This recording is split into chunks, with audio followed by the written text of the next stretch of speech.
So students, let's start our very interesting and motivating poem, Song of the Open Road.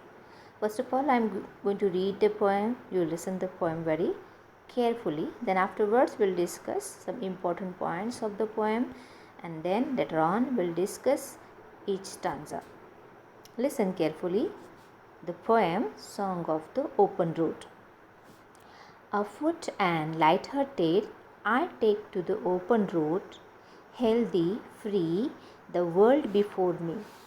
The long brown path before me leading wherever I choose. Henceforth, I ask not good fortune, I myself am good fortune. Henceforth, I whimper no more, postpone no more, need nothing. Done with indoor complaints, libraries, querulous criticisms, strong and contained, I travel the open road, the earth that is sufficient. I do not want the constellations any nearer. I know they are very well where they are. I know they suffice for those who belong to them. Still here I carry my old delicious burdens. I carry them, men and women. I carry them with me wherever I go. I swear it is impossible for me to get rid of them. I am filled with them and I will fill them in return. So, this is our poem written by Walt Whitman. कविता वाचल्यानंतर तुमच्या हे लक्षात आलं असेलच की या कवितेमधले सगळे stanza हे सिमिलर नाही आहेत, एकसारखे नाही आहेत, त्याच्या लाईन्स एकसारख्या नाही आहेत. त्याचबरोबर ही फ्री वर्ड्स मॅनरमध्ये लिहिलेली पोएम आहे. त्याच्यामुळे कोणतंही रूल्स पोएट फॉलो करत नाही आहे. म्युझिकल पॅटर्न त्या कवितेला त्यांनी वापरलेला नाही आहे. आणखीन आपण असंही म्हणू शकतो की हा कवितेचा प्रकार फ्री वर्ड्स तर आहेच, त्याचबरोबर it is an inspirational poem. ही आपल्याला प्रेरणा देणारी कविता आहे. This poem is in the first person narration by the word I. Here pronoun I is used by the poet himself. The poet Walt Whitman is democratic, free-minded, and it reflects in the title itself by the word open road. याच्यामध्ये जो open road हा शब्द जो वापरतो आहे यात हे title metaphoric आहे. म्हणजे इथे आपण म्हणू शकतो की मेटाफरा अलंकार आहे, कारण हा जो ओपन रोड आहे, रोड कसा आहे तर ओपन आहे, सर्वांच्यासाठी खुला आहे, तो वाईड ओपन आहे. म्हणजे या ठिकाणी मेटाफर यूज केला गेलेला आहे, सर्वांच्यासाठी तो रस्ता खुला आहे. It means the road is open to everyone. Then we can also say that this poem shows positive attitude because it encourages the reader to be true to themselves and live and enjoy the freedom of life. म्हणजे आपण आपल्या बरोबर नेहमी स्वतःशी आपण खरं बोललं पाहिजे, प्रामाणिक स्वतःशी राहिलं पाहिजे आणि आपण आपलं आयुष्य आनंदाने जगलं पाहिजे, आपण स्वातंत्र्य भोगलं पाहिजे. The line shows that the poet is prepared to enjoy every moment of his journey. त्याचबरोबर कवितेच्या ओळी आपल्याला हेही सूचित करतात की हा जो कवी आहे तो आपल्या प्रवासाचा प्रत्येक क्षण आणि क्षण एन्जॉय करण्यासाठी तयार आहे, तो त्यासाठी मनाने प्रिपेअर्ड आहे. त्याचबरोबर काही महत्त्वाचे गुण क्वालिटी आपल्याला ह्या कवीमध्ये दिसून येत आहेत. ते आहेत self confidence, his free-mindedness, self-respect, family man, then he is contented. म्हणजे तो आत्मविश्वास तर आहेच त्याच्यामध्ये, त्याचबरोबर तो फ्री माइंडेड आहे, मुक्त विचारांचा तो कवी आहे, तो स्वातंत्र्याला महत्त्व देणारा आहे, तो स्वतःबद्दल त्याला आदर आहे, त्याचबरोबर त्याला आपल्या फॅमिलीला महत्त्व देणारा हा माणूस आहे आणि आपल्या आयुष्याबद्दल समाधानी असलेला हा कवी आहे. सो हे सगळे क्वालिटी आपल्याला ह्या कवितेमध्ये, या कवितेमध्ये दिसून येत आहेत. And so the poem is very inspirational motivational poem, and here Walt Whitman uses first person pronoun I, that is very evident and prominent in the poem. Okay, so let's start our explanation of the poem stanza wise. Afoot and light-hearted, I take to the open road. कवी सुरुवातीला असं म्हणतोय की अतिशय हलक्या पावलाने, अफूट and light hearted म्हणजे अतिशय हलक्या हळुवारपणाने हलक्या पावलाने मी या रस्त्यावरती उतरतो. I take to the open road. तुमच्या कवितेच्या बॅकग्राऊंडला जे काही पिक्चर दिसत आहे त्याच्यामध्ये तुम्हाला तो रोड दिसतो आहे. तो रोड वाईड ओपन आहे, तो सर्वांच्यासाठी खुला आहे, कोणतेही बॅरियर त्याच्या पुढे लावलेले नाही आहेत. त्यामुळे त्या रस्त्यावरती कुणीही माणूस अगदी खुल्या पद्धतीनं जाऊ शकतो, संचार करू शकतो. सो ती व्यक्ती श्रीमंत असेल, गरीब असेल, मिडल क्लास असेल, सर्वजणांच्यासाठी तो रस्ता खुला आहे. सो हलक्या मनानं, अगदी हलक्या पावलानं मी त्या ओपन रस्त्यावरती जायला सुरुवात केली आहे. Healthy free the world before me. आणि या रस्त्यावरून जात असताना जे जग माझ्या पुढे आहे ते कसं आहे, त्या जगासाठीचे कोणते वर्ड्स त्यांनी आपलं एक्झॅक्टिव्ह यूज केलेलं आहे, तर हेल्दी अँड फ्री. हे जे जग माझ्या पुढे आहे, माझ्या अवतीभोवती पसरलेलं आहे, ते हेल्दी आहे, माझ्यासाठी किंवा इतरांच्यासाठी ते अतिशय पोषक आहे. त्याचबरोबर ते स्वतंत्र आहे, फ्री आहे. आणि म्हणून या मुक्त अशा जगाचा मी अगदी आनंदानं त्याचा उपभोग घेतो आहे. सो पोषक आणि फ्री असं जग माझ्यासमोर आहे. The long brown path before me leading whenever I choose. Long brown path. हा जो रस्ता आहे तो कसा आहे, लॉंग आहे, बराच मोठा आहे. आणि तो त्याच्यासाठी कलरचा यूज केला गेलेला आहे, मीन्स कलर इमेजेसचा वापर कवीने केलेला आहे. ब्राऊन पाथ, तपकिरी, बऱ्याचदा तपकिरी रंगाचा, म्हणजे खेडेगावांमधले जे रस्ते असतात तसे तपकिरी रंगाचे रस्ते, त्याचा वापर कवी इथं करतो. So the long brown path before me leading wherever I choose.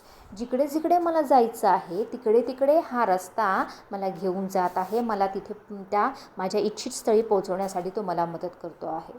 हेन्सफोर्थ I ask not good fortune, I myself am good fortune. आपल्याला ह्या कवितेतनं असं जाणवेल, ह्या जो कवी आहे तो अतिशय सेल्फ कंटेंटेड आहे, तो अतिशय समाधानी आहे, तो मनानं सॅटिस्फाईड आहे. कशावरून लक्षात येतं, तर ह्या लाईनवरनं. हेन्सफोर्थ म्हणूनच, दॅरफोर असा या शब्दाचं मिनिंग होतं. सो हेन्सफोर्थ हा जो वर्ड आहे तो त्या कवितेमध्ये कवीने पुन्हा रिपीट केलेला आहे. रिपिटेशन या वर्ड्स त्यांनी केलेला आहे. सो तो म्हणतो आहे, henceforth I ask not good fortune. Good fortune means what, सुदैव, चांगलं नशीब. आणि म्हणून तो म्हणतो आहे की जो रस्ता मी निवडलेला आहे, तो मला जो निवडायचा होता तो रस्ता मी निवडलेला आहे. मी ज्या मार्गानं मला जायचं आहे ते मी ऑलरेडी ठरवलेलं आहे. आणि म्हणून मला आता कुठल्याही नशिबाची, चांगल्या सुदैवाची किंवा कुठल्याही चांगल्या नशिबाची, दैवाची मला गरज नाही आहे. मी देवाकडे त्याच्यासाठी मागणार नाही आहे. I ask not good fortune, I ask I myself am good Fortune. का मला चांगल्या देवाकडनं, ईश्वराकडनं नशिबाची, दैवाची गरज नाही आहे, कारण मी स्वतःलाच गुड फॉर्च्यून मानतो आहे, मी स्वतःलाच सुदैवी मानतो आहे. मी म्हणजेच नशीब आहे, असं कवी इथं म्हणतो आहे. So I myself am good Fortune. जर मी स्वतःच नशीबवान असेल तर मला देवाकडनं फॉर्च्यूनची काय गरज आहे, मला त्याच्या गुडलकची काय गरज आहे. सो या वाक्यावरून आपल्याला लक्षात येतं की कवी हा सेल्फ कंटेंटेड आहे, समाधानी आहे, आपल्या आयुष्याच्या बाबतीत तो अतिशय संतुष्ट आहे. Henceforth I whimper no more, postpone no more, need nothing. आणि म्हणूनच तो म्हणतो आहे की जर मला देवाकडून दैवाची, चांगल्या नशिबाची गरज नाही आहे तर मी का रडत बसू, तर मी का कंप्लेंट करत बसू? आणि म्हणूनच मी कुठल्याही प्रकारच्या कंप्लेंट करत नाही आहे, तक्रारी करत नाही आहे. I whimper no more. विम्परचं मिनिंग तुमच्या लक्षात आलं असेल इथं. कंप्लेंट, कुठल्याही प्रकारची तक्रार न करणं. मिनिंग दिलेला आहे आपल्या ग्लोसरीमध्ये. Make a series of weak sad cries especially with fear and pain. म्हणजे वेदनेनं विव्हळणं. विम्परिंग करणं म्हणजे वेदनेनं विव्हळणं. So whenever I whimper no more, postpone no more. आणि म्हणूनच हा जीवनाचा प्रवास करत असताना मला कुठल्याही गोष्टीची तक्रार करावीशी वाटत नाही. मी कुठलंही माझं काम, कुठलंही माझी गोष्ट मला पोस्टपोन करण्याची गरज पडत नाही. सो इथं पोस्टपोनचा अर्थ काय? कुठलीही गोष्ट, कोणतंही काम जे आहे ते पुढं ढकलणं. सो मला कोणतंही गोष्ट पुढे ढकलावी लागत नाही आहे. आणि मला आता आय नीड नथिंग, म्हणजे मला कशाची गरज नाही आहे. इतका मी स्वतःला सुदैवी मानतो. मी म्हणजेच नशीब असं मी मानतो. So done with indoor complaints, libraries and querulous criticisms. हा जीवन प्रवास करत असताना मलाही अनेक गोष्टींचा सामना करावा लागला. माझ्याही आयुष्यामध्ये अनेक प्रकारचे बॅरियर्स, प्रॉब्लेम्स आले. अनेक प्रकारच्या इंडोर कंप्लेंट्सना मला फेस करावं लागलं. Done with, I am already done with. ह्या सगळ्या गोष्टी माझ्या आयुष्यामध्ये घडून गेलेल्या आहेत. घरामधल्या कटकटींना मला सामोरं जावं लागलं. अनेक लायब्ररीजना, अनेक मुक्त गोष्टींना मला फेस करावं लागलं. त्याचबरोबर कॉरलेस क्रिटिसिझमचा सुद्धा मला सामना करावा लागला. कॉरलेस क्रिटिसिझम म्हणजे टीका, ज्या यातनादायक टीका असतात आपल्यावरती केल्या जाणाऱ्या, अशा टीकांनासुद्धा मला सामोरं जावं लागलं. सो इथं कॉरलेसचं मिनिंग आहे complaining, showing that one is irritated. म्हणजे कोणीतरी तुमच्यावरती रागवलेलं आहे आणि रागाच्या भरात तुमच्यावरती टीका करता आहे. So querulous criticism. या सर्व गोष्टींचा सामना मला हा जीवन प्रवास करताना करावा लागलेला आहे. आणि या साऱ्या गोष्टींनी, या इंडोर कंप्लेंट्सनी, लायब्ररीजनी, कॉरलेस क्रिटिसिझम्सनी मला कसं बनवलेलं आहे? Strong and contented. मला मजबूत बनवलेलं आहे, मला समाधानी बनवलेलं आहे. So strong and content I travel the open road. अशा सगळ्या गोष्टींनी मी तयार झालेलो आहे. मी एक परिपूर्ण परफेक्ट पर्सन बनलेलं असल्या कारणानं या मुक्त, वाईड ओपन असणाऱ्या रस्त्यावरती मी आता अतिशय स्ट्रॉंग, मीन्स खंबीर मनानं आणि समाधानी अंतःकरणानं प्रवास करतो आहे. आणि म्हणूनच the earth that is sufficient. आणि म्हणून माझ्यासमोर ही जी पृथ्वी आहे, ही जी धरणी माता आहे, ही जी माझी मातृभूमी आहे, ती माझ्यासाठी सफिशियंट आहे, म्हणजेच पुरेशी आहे. मला आता कुठल्याही गोष्टीची गरज नाही आहे. जो रस्ता मी निवडलेला आहे तो योग्य रस्ता आहे. त्याच्या बाबतीत मी समाधानी आहे.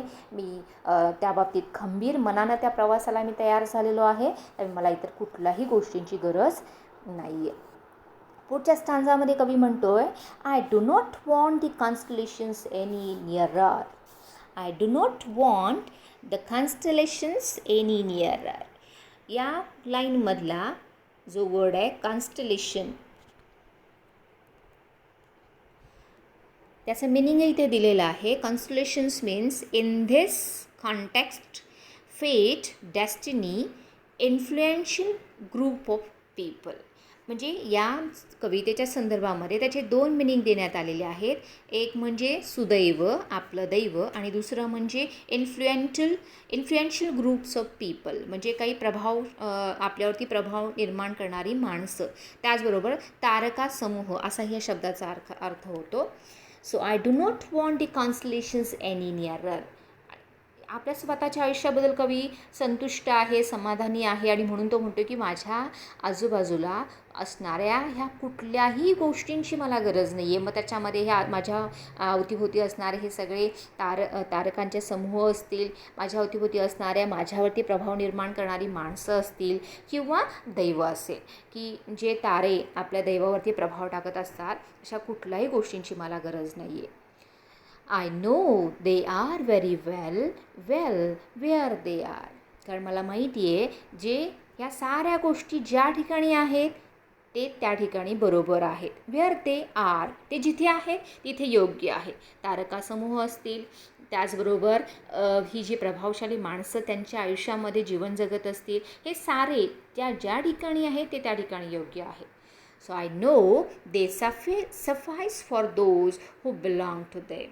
आणि मला हेही माहिती आहे की दे सफाईस मीन्स पुरेसे, सफिशियंट, ते पुरेसे आहेत for those who belong to them, ज्यांच्या बाबतीत ज्यांना ते लागू होत आहेत, ज्यांना ते बिलॉंग करत आहेत, अशा साऱ्या गोष्टींच्यासाठी ते पुरेसे आहेत, ते सफिशियंट आहेत.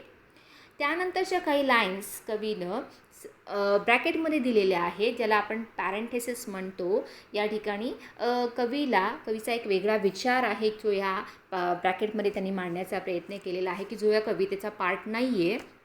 तो असा आहे, steel here I carry my old delicious burdens.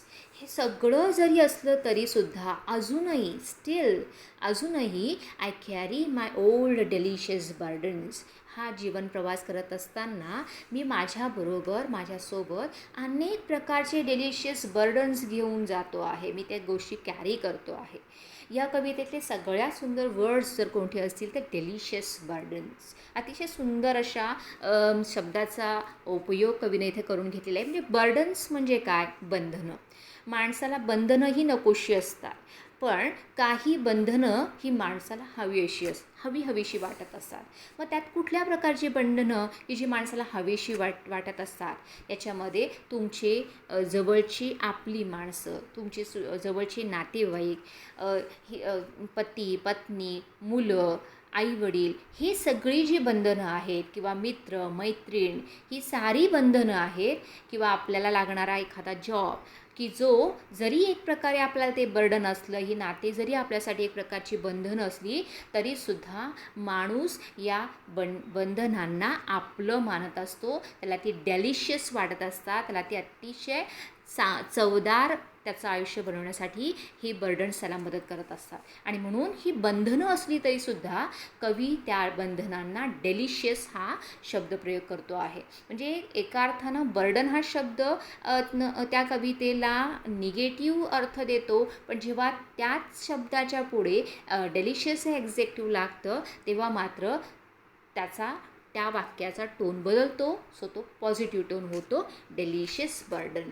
म्हणजे ही बंधनं त्याला हवीशी वाटत आहेत, त्या सगळ्या बंधनांना तो आपल्याबरोबर घेऊन जातो आहे. So I carry them. मी जीवन प्रवास करत असताना ही सारी बंधनं माझ्याबरोबर असतात. So men and women I carry them with me wherever I go. त्यामुळे त्यात स्त्री असतील, पुरुष असतील, अनेक प्रकारचे नातेसंबंध असतील, या साऱ्या गोष्टी कवी म्हणतो मी जिथे जिथे जातो तेव्हा मी या साऱ्या गोष्टी माझ्याबरोबर घेऊन जातो. I swear it is impossible for me to get rid of them. आणि मला हेही माहिती आहे, मी शपथेवर हे सांगू शकतो की माझ्या बाबतीत एक गोष्ट ह्या बाबतीत मी इम्पॉसिबल आहे, मला ही गोष्ट अशक्यप्राय आहे. कोणती गोष्ट? तर या ज्या गोष्टी, हे जे डेलिशियस बर्डन्स आहेत, यांना जरी मी म्हटलं तरी यांच्यापासून मी सुटका करून घेऊ शकत नाही, यांना मी माझ्यापासून दूर लोटू शकत नाही. सो गेट रीड ऑफ म्हणजे बाजूला सारणं, त्यापासून सुटका करणं. सो या डेलिशियस बर्डनपासनं कवीला असं वाटतंय, तो शपथेवर सांगतोय की ह्या गोष्टीपासनं तो स्वतःला दूर लोटू शकत नाही आहे, किंवा त्यापासून सुटका करून घेऊ शकत नाही, ही त्याला अशक्यप्राय गोष्ट वाटते. आणि म्हणून शेवटच्या लाईनमध्ये कवी म्हणतोय, I am filled with them. या साऱ्या गोष्टींनी, या सुंदरशा अशा बंधनांनी माझं सारं आयुष्य भरलेलं आहे.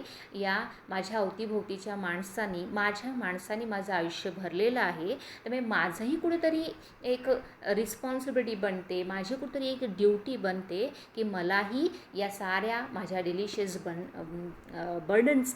बंधनांना काहीतरी रिटर्न करावं लागेल. जी माझी ड्युटी आहे, जे माझं कर्तव्य आहे, ते मला त्यांच्या बाबतीमध्ये पार पाडावं लागणार आहे. आणि त्यासाठी कवी स्वतःला कंटेंटेड मानतो आहे, संतुष्ट मानतो आहे, आणि त्यासाठी तो मनानं स्वतःला खंबीर पणानं ह्या गोष्टीला तो सामोरं जातो आहे. सो अशा सुंदरसा संदेश, पॉझिटिव्ह ॲटिट्यूड सांगणारी कविता आपल्या आयुष्यामध्ये, आपल्या जीवन प्रवासामध्ये किती जरी संकट आली, बॅरियर्स आले तरी आपण आपलं हे आयुष्य, आपण निवडलेला रस्ता आपण नेहमी अविरतपणे चालत राहिला पाहिजे असा मेसेज आपल्याला वर्ल्ड विटवन या कवितेच्या थ्रू देतात. सो इथे आपली कविता झालेली आहे. याच्यामध्ये जे काही नवीन प्रकारचे अनेक प्रकारचे फिगर्स ऑफ स्पीच तुम्हाला सापडतील ते सगळे तुम्ही तुमच्या वहीमध्ये लिहून ठेवायचे आहे. आणि या कवितेच्या खाली जे काही ब्रेनस्टॉर्मिंग ॲक्टिव्हिटी दिलेल्या आहेत त्या सॉल्व करण्याचा प्रयत्न करा. थँक्यू.